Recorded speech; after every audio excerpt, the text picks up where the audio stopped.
Hi everyone, this is Heather Lottanen from the Flourish Academy. This is episode 188 and today we are talking about exposure bracketing.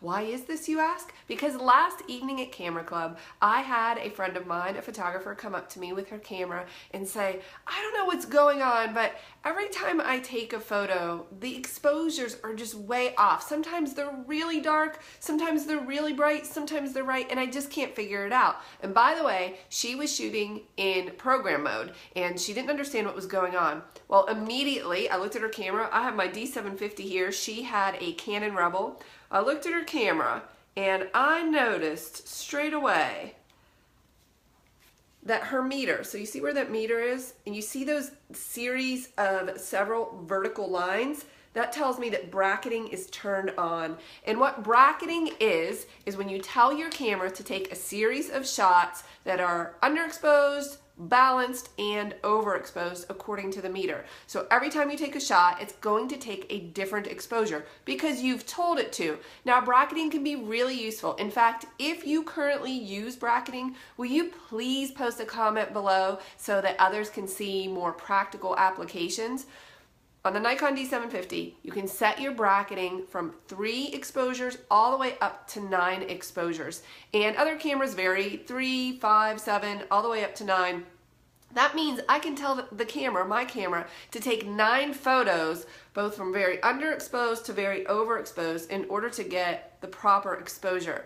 Now, a lot of people use this in HDR photography. That's high dynamic range. For me, that's taking a photo of a church, outdoor, or a reception venue that is positioned in less than ideal light. So let's say I take a photo of a church and it's very much in a shadow, but the sky is beautiful and blue behind it. I can turn on exposure bracketing and take 3, 5, 7, or 9 shots in a row. Bam, bam, bam, bam, bam. And let the camera adjust the exposure at each shot, and then I can combine those in Lightroom or Photoshop to create the perfect exposure. That's very, very useful in those situations. The problem is people are accidentally turning on exposure bracketing, not realizing it, and then their exposures are all over the place. I know this because in the past week alone, I have been handed 3 cameras that had exposure bracketing accidentally turned on, and this was throwing these photographers for a complete loop. It made no sense to them why their exposures were all over the place. So I'm going to show you on the D750 how to turn that on.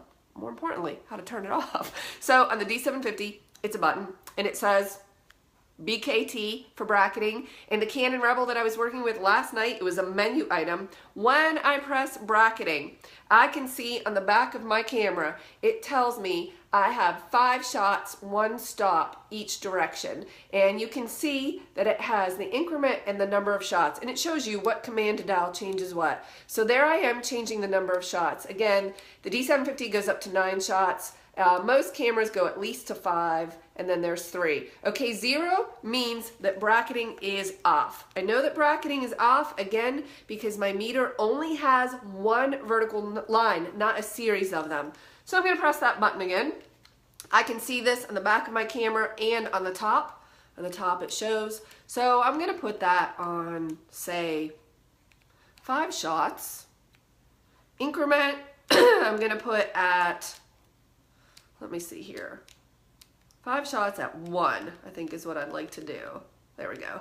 5 shots at 1 increment each, 1 stop each. So there I have it set up to 5 and 1. I can also see that on the top, 5 and 1. Now I'm going to put my camera in aperture priority. I'm at 2.8. I'm just going to fire off a couple of shots, I'm going to fire off 5 shots. 1, 2, 3, 4, 5. And then when I look at those, if I look back at them, you can see how that exposure drastically changes.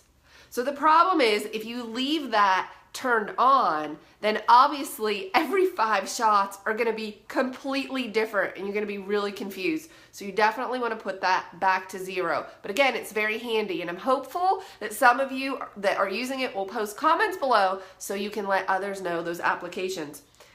Also, now this is really cool, especially especially if you're going to take photos of your family using the timer. You can set up the timer and bracketing at the same time so that when you release the shutter, your camera will fire 3, 5, 7, or 9 shots with varying exposures of that one scene. That's awesome! Because if you're not sure how it's going to turn out or you're not sure how it's going to look, I mean, that's really great. Okay, couple of keys to that. It's called auto exposure bracketing.